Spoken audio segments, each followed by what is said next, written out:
Prianã, Oiezé Macuxipé, Wei Paxi, Craio Apé, Soniele Fonseca Ferreira. Bom, saudações, esperamos que estejam todos com saúde. Eu sou Soniele Fonseca Ferreira e junto com as minhas companheiras Kátia e Meire, iremos apresentar agora Ezerumba Nepabran, Waibã e Cucumamã, para espantar a tristeza com a voz, a performance de Vovó Bernaldina. Então, iniciando, né, o nosso percurso será esse. A gente vai falar um pouquinho sobre o objetivo e a contextualização, literaturas indígenas, apresentar o Tucuí 3, a performance da vovó Bernaldina, e finalizar com o corpo, a voz e a presença feminina, a mulher indígena que resiste pela voz. Nesse nosso trabalho, né, a partir de um vídeo em que vovó Bernaldina performa um tucuí, nós tecemos considerações sobre a letra do canto e também a performance, além de ressaltar a presença feminina na cultura macuxi. Né, vovó Bernaldina, infelizmente, foi vítima da Covid-19 no ano passado, e antes disso ela participava ativamente de performance com o artista Jaider Isbel, também macuxi. E para contextualizar, né, vovó Bernaldina, ou Meriná, como era carinhosamente chamada, era anciã bastante ativa da cultura macuxi. Né? Ela era moradora da comunidade Maturuca, na terra indígena Raposa Serra do Sol, que vocês podem visualizar no mapa, né, que fica ao norte do Brasil, na região que é chamada Circum-Roraima. E essa região é a que circunda, né, o Monte Roraima. E ela fica na tríplice fronteira Brasil, Venezuela e Guiana Inglesa. E sobre as literaturas, né, as literaturas indígenas brasileiras apresentam-se em forma oral e escrita. Muitos criticam e questionam o ser literatura, né, oriunda da oralidade, mas estudiosos como Fiorotti e Finnegan, né, afirmam haver produções literárias em culturas orais sem tradição escrita. Finnegan, inclusive, menciona que estudiosos descrevem, né, as produções literárias como lírica, canções de amor, narrativa, em prosa, entre outras formas. A literatura, ela se diferencia da comunicação comum verbal, né, e mesmo ela tendo funções claras, sociais claras, elas podem ter o acabamento estético, né? E essas formas verbais poéticas, por vezes, elas são embelezadas pela música, tons e instrumentos musicais, pela vestimenta do artista, pela expressão de sentimentos em forma literária, o que implica o distanciamento que é próprio, é característico da literatura. Daniel Munduruku, que é indígena escritor do povo Munduruku, ele afirma que o dono da palavra são os anciões, né? E que pela oralidade relacionada a signos de danças, signos musicais, grafismos, entre outras manifestações culturais, os anciões eles preservam a sabedoria ancestral através da dinamicidade da tradição, animada pela memória, que é vínculo com o passado. E essa palavra que trazem os anciões, né, pode ser cantada em cantos, pode ser contada em narrativas ou encantada em palavras de cura e de rezas, né? E também pode ser estabelecida nas relações entre as diversas gentes do cosmos. Meriná, ela performava vários gêneros do povo macuxi, como o tucuí, o parixá, o moré irengató, a areruia e também o chimidim. E é justamente sobre o Tucuí 3 que nós iremos concentrar a nossa análise, né? O Tucuí 3 que pertence ao Eremungon, ou seja, essa produção verbo-artística macuxi em cantos, e a tradução, né, para o próprio gênero Tucuí em macuxi maimu é beija-flor.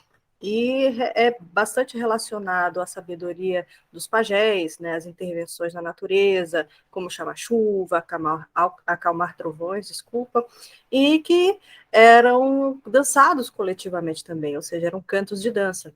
E foi um gênero bastante oprimido pelos colonizadores, justamente por se relacionar ao conhecimento do pajé, né, que é essa pessoa ligada à espiritualidade, à organização social e política das comunidades do Circo-Roraima, em especial dos povos indígenas, em especial do Macuxi. E esses cantos atualizam a tradição, né? E é possível perceber, através deles, uma forma diferenciada de percepção dos mundos.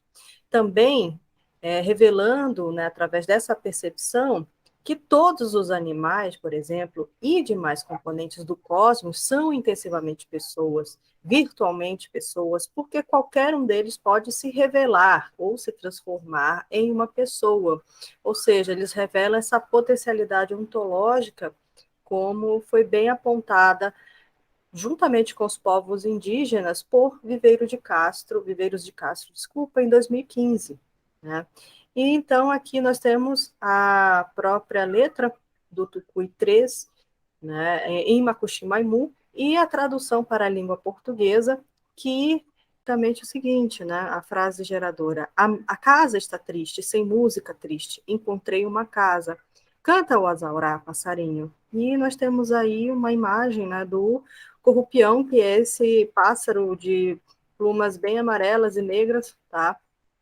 E que em Macuxi-Maimu é o azaurá, né, em português é corrupião, e a gente percebe ao longo do canto, né, é aquilo que o Viveiro de Castro, junto com os povos indígenas, falou, né, dessa distensão do eu, né, enquanto sujeito desse canto, enquanto casa e enquanto pássaro mesmo, né, através dessas repetições, desse chamado paralelismo que a gente viu, né, na letra mesmo do canto, tá?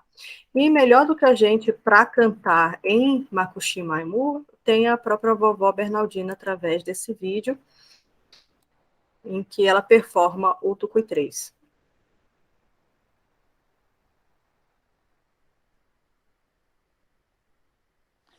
Nó bay kia rong kuya seru nek tawong seru paning bura payu pane kon ko mamong tawong kuya seru seru paning ba rawayo pare ko mamong seru paning ba rawayo pare ko mamong serum ba ke walaura serum ba ke walaura serum ba ke walaura serum ba ni ba rawayo ba ko ma serum ba ni ba rawayo ba ko ma serum ba ke walaura serum ba ke walaura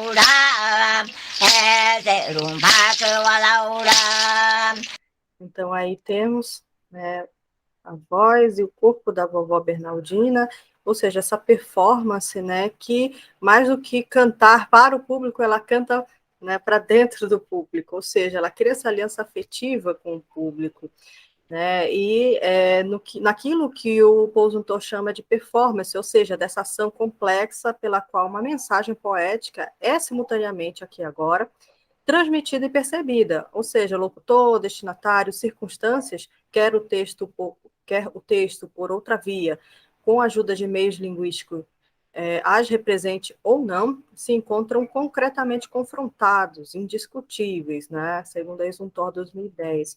E embora esse vídeo se distancie no tempo e no espaço do momento, né, da execução originária, ela presentifica a gestualidade, tanto vocal quanto corporal, da vovó Bernaldina, né? Assim também como apresenta-se sempre inédita ao público que nunca teve a oportunidade de presenciar as performances de vovó Bernaldina quando em vida.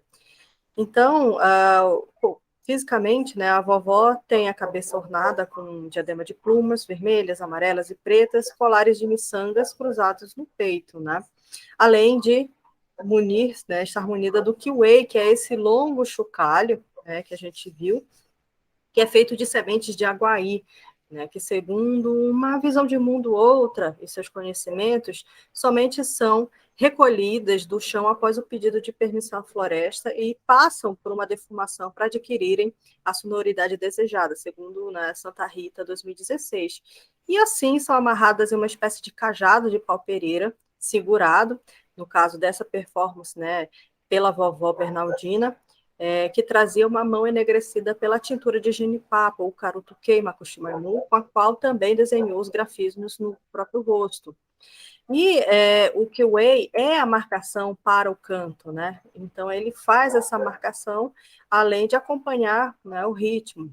E aí, num crescente, tanto na altura da voz quanto nas próprias batidas do chocalho, a gente tem aí a percussão, que para Zumthor, 2010, é constituída estruturalmente de uma linguagem poética em que a voz humana e o instrumento se relacionam de maneira indissociável, com vistas a uma obra significante. E assim, a cada repetição que a vovó vai fazendo no canto, o conjunto resultante entre a voz, a percussão e a própria poesia ganham novas nuances aos sentidos de quem presencia a performance, né? Algo se cria, se mobiliza no cerne dos sentidos do público, que é invadido pelas vibrações da voz e do instrumento, no mesmo crescente da execução do canto, que subindo de altura o eleva de igual maneira, tornando-se a si mesmo e ao público também o peão, que espanta a tristeza da casa, do corpo, ou seja, dessa arquitetura que abriga essas potencialidades dos espíritos, tanto da própria vovó, quanto de quem a ouve, criando um complexo de afetos e afeições. Né? E aí a gente tem, né, esse complexo entre corpo, voz e presença feminina na mulher indígena que resiste pela voz. Bom, com essa temática relacionada à presença feminina, os povos indígenas atualmente, né, acompanham a globalização e as mudanças na atualidade. No entanto, sentem a necessidade de preservar suas culturas e mantê-las avivadas e assim alcançar as futuras gerações.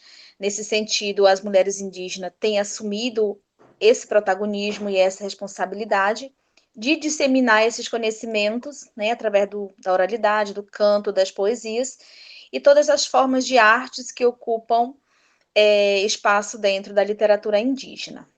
Na década de 1970, em Roraima, né, surgiu o movimento Vai o Racha, um movimento de articulação feminina buscando esse fortalecimento indígena. Em 1977, as mulheres indígenas, preocupadas com a desegregação familiar, resultante principalmente do alcoolismo, eram trazidas pelos garimpeiros às terras indígenas, segundo Martins, 2014. A presença da mulher no cuidado de suas comunidades e a manutenção de suas culturas também foi bastante importante nos movimentos em que os homens dedicavam-se às lutas por seus direitos. Destacamos também os altos índices de violência contra mulheres indígenas no estado de Roraima. Nesse sentido, a presença de uma mulher indígena, né, e idosa, como a vovó Meriná, onde ela apresenta sua literatura através do seu canto, revela essa resistência na luta, não apenas pelo direito à terra, mas pelo direito também de existir, né? O direito de fazer arte e o direito da diferença em si, não apenas na forma de perceber o mundo, mas também como agentes em toda a sua multivalência, que foram violentamente negados desde a invasão dos colonizadores. Para finalizar, a Campeba 2020, né, afirma que essas literaturas, a escrita, assim como o canto, têm um peso ancestral, diferenciando-se de outras literaturas por carregar um povo, uma história, né, uma identidade, uma espiritualidade.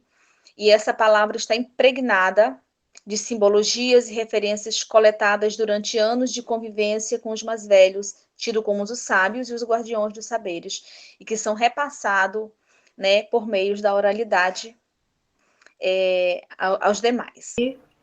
Nós temos os 3 grandes mestres que ajudaram muito na produção, né, verbo-artística aqui de Roraima, professor Devaí Fiorotti, vovó Meriná e Jair Isbel, que já se encantaram. E agradecemos muito a atenção de vocês e finalizamos com as nossas referências bibliográficas. Então, muito obrigada. Obrigada. Obrigada.